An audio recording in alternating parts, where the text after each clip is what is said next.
अब संगठित गिरोह वैसे नहीं है जैसे हम लोगों के ज़माने में, हम लोगों के पहले हुआ करते थे, आज से 20 साल पहले। तो स्थिति काफ़ी बदली है। अब ऐसी ऐसी घटनाएं दुर्भाग्यपूर्ण हो जाती हैं कभी कभी।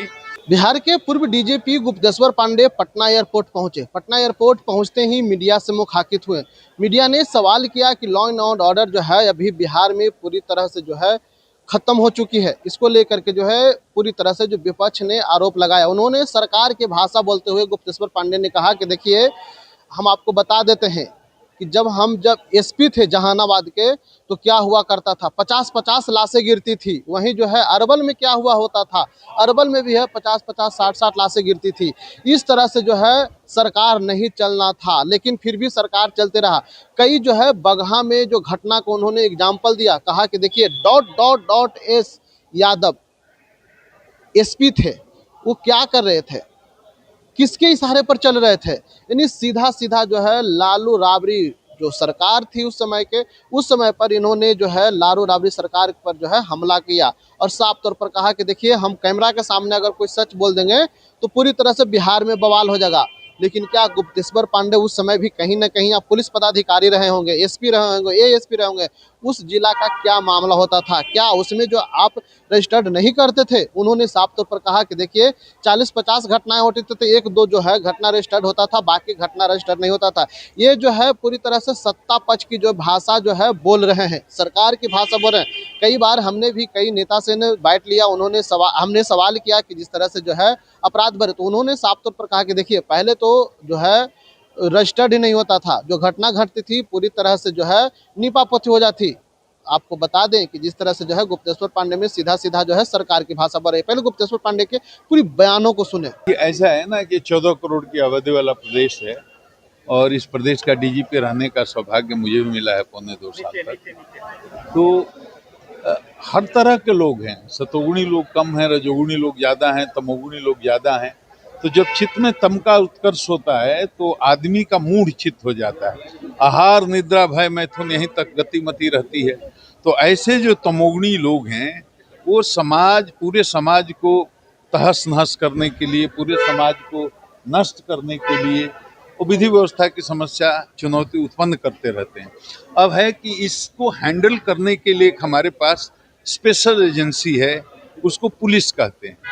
तो पुलिस कोई भी हो, एक तो उसके सिस्टम के भीतर बहुत सारे दोष हैं, हमारा प्रशिक्षण का दोष है, वो सब बातें हैं। लेकिन पुलिस जिसको लॉ एंड ऑर्डर मेंटेन करना है, तो कोई भी पुलिस बिना एक्टिव पब्लिक कोऑपरेशन के अपना काम नहीं कर सकती। अब मान ली किसी लड़की के साथ छेड़खानी हो रहा है या कुछ भी हो रहा है, उस समय आसपास जनता भी है, जनता मुख्य दर्शक बनी हुई है, पुलिस वहाँ नहीं है, दूसरी जगह है। जब तक पुलिस आएगी तब तक कोई घटना हो जाती है। तो जनता को सक्रिय रूप से सहयोग करना चाहिए। और मैं बार बार कहता हूँ कि आपके प्रदेश के जो डीजीपी रहे हैं वो मेरे साथ एसपी भी रहे, वो मेरे साथ डीआईजी भी रहे, वो मेरे आईजी भी रहे, मेरे एडिशनल डीजी भी रहे। तो हर कैपेसिटी में उन्होंने मेरे साथ काम किया है लंबा 25 साल, तो मैं जानता हूँ। तो मैं ये कह सकता हूँ कि आपको बेस्ट डीजीपी मिला है और पूरा सिस्टम में अब बहुत सारी चीज़ें हैं, बहुत सारे दोष हैं, उसका खामियाजा भुगतना पड़ता है। लेकिन पब्लिक को भी आगे आना चाहिए, पुलिस की मदद करनी चाहिए, आपस में संगठित होकर के अपराधियों का विरोध करना चाहिए। यह तो आप मानेंगे बिहार में काफ़ी सुधार हुआ पहले से। अब संगठित गिरोह वैसे नहीं है जैसे हम लोगों के ज़माने में, हम लोगों के पहले हुआ करते थे, आज से 20 साल पहले। तो स्थिति काफ़ी बदली है। अब ऐसी ऐसी घटनाएं दुर्भाग्यपूर्ण हो जाती हैं कभी कभी। तो हम तो यही कहेंगे कि पब्लिक को जागरूक होकर के, एकजुट होकर के अपराध का और अपराध की संस्कृति का विरोध करना चाहिए और पुलिस को सहयोग करना चाहिए। बिल्कुल होनी चाहिए। ये तो कोई कहेगा, ये तो बड़ा सामान्य प्रश्न है कि जब भी कहीं भी इस तरह की घटना हो उस पर कड़ी से कड़ी कार्रवाई होनी चाहिए। और आपके चैनल के माध्यम से मैं बिहार के वर्तमान जो डीजीपी हैं बीना कुमार सिंह, जिनको मैं बहुत ही अच्छे, वन ऑफ द बेस्ट पदाधिकारी मानता हूं, उनका व्यक्तिगत रूप से इस घटना पर ध्यान आकृष्ट कराना चाहूँगा और चाहूँगा कि वो इस मामले को देखें और जनता से कहूँगा कि अपने डीजीपी पर भरोसा करें। सालों में महिलाओं को लेकर अपराध बढ़ गए हैं बिहार में। देखिए, ये जो आपका सवाल है बहुत पुराना है। मतलब आप ईमानदारी से अगर विचार करेंगे तो हम जब थे तब भी इस तरह के सवाल होते थे। हमारे पहले के जो डीजीपी थे वो उनके जमाने में ये सवाल होते थे कि अपराध बढ़ गया। सच में बढ़ जाता है, इसमें कोई दो राय नहीं। उसमें केवल पुलिस का दोष नहीं है, वो सिस्टम का दोष है, अब लोगों की बदली हुई मानसिकता का दोष है, और लोगों में जागरूकता का अभाव है इसलिए दोष है, लोगों में संगठन का अभाव है इसलिए दोष है, लोग जात पात धर्म मजहब के नाम में बटे हुए हैं इसलिए ये सब समस्याएं होती हैं। और सारे लोग जात पात मजहब से उठ करके और अपराधी का विरोध करना शुरू करें तो अपराध की संस्कृति समाप्त हो जाएगी, और जब तक अपराध की संस्कृति नहीं समाप्त होगी तब तक अपराध तो ऐसे होते ही रहेंगे। माननीय नीतीश कुमार जी बिहार के एक यशस्वी मुख्यमंत्री रहे हैं, इसमें कोई दो राय नहीं। और ये देश नहीं, दुनिया के बाहर भी लोग जानते हैं कि बिहार को बदलने में माननीय नीतीश कुमार की महत्वपूर्ण भूमिका रही है। आज भी गांव-गांव में जो आप रोड देख रहे हैं, स्कूल देख रहे हैं, या विधि व्यवस्था के आज आप कहीं यहाँ जनसंहार होते थे, नरसंहार होते थे, हमने बाथे का जनसंहार देखा है, हमने बड़े बड़े जनसंहार देखे हैं मध्य बिहार में। मैं वहाँ एसपी भी रहा हूँ, एसपी जहानाबाद में, हरवल में, औरंगाबाद में 50-50 लाशें गिरती थी। वो सब कहाँ हो रहा है? आप कहीं भी बिहार के किसी कोने से कहीं भी इतना आप सहमत होंगे कि रात के 12 बजे 2 बजे भी गाड़ी से कहीं चले जाइए, रोड पर डकैती नहीं होती है और अपहरण का उद्योग करीब बंद हो चुका है। अपराध एकदम समाप्त नहीं होगा, लेकिन रोज 10-20 घटनाएं होती थी अपहरण की, 1-2 केसेस रजिस्टर्ड होते थे, अधिकांश केस रजिस्टर नहीं होते थे, फिरौती देकर के लोग छुड़ा करके लाते थे। तो उस माहौल से नीतीश कुमार ने इस बिहार को यहाँ लाकर खड़ा किया जहाँ अपराधी लोग को डर लगने लगा। आप अपने जमाने में देखते हैं कि एक गाड़ी में 10 आदमी राइफल की नाल बाहर निकाल कर खिड़की से जा रहा हो? नहीं देखते हैं, लेकिन हम लोगों ने इस चीज़ को देखा है। तो नीतीश कुमार की अपनी ये राय है, अपना निर्णय है, वो उनके निर्णय पर हमको कोई टिप्पणी करने की आवश्यकता नहीं है। लेकिन नीतीश कुमार आज तक के बिहार के सबसे यशस्वी मुख्यमंत्री रहे हैं और आज भी हैं, इतना ही। निशांत को मैं जानता नहीं हूँ, मैं कभी मिला भी नहीं हूँ, लेकिन इतना जानता हूं कि पढ़े लिखे आदमी हैं, सभ्य आदमी हैं। राजनीतिक अनुभव उनको कितना है, पिता से उनको कितनी ट्रेनिंग मिली है, इसका मुझे कोई ज्ञान नहीं है, क्योंकि मैं 5 साल से सिस्टम से बाहर हूं।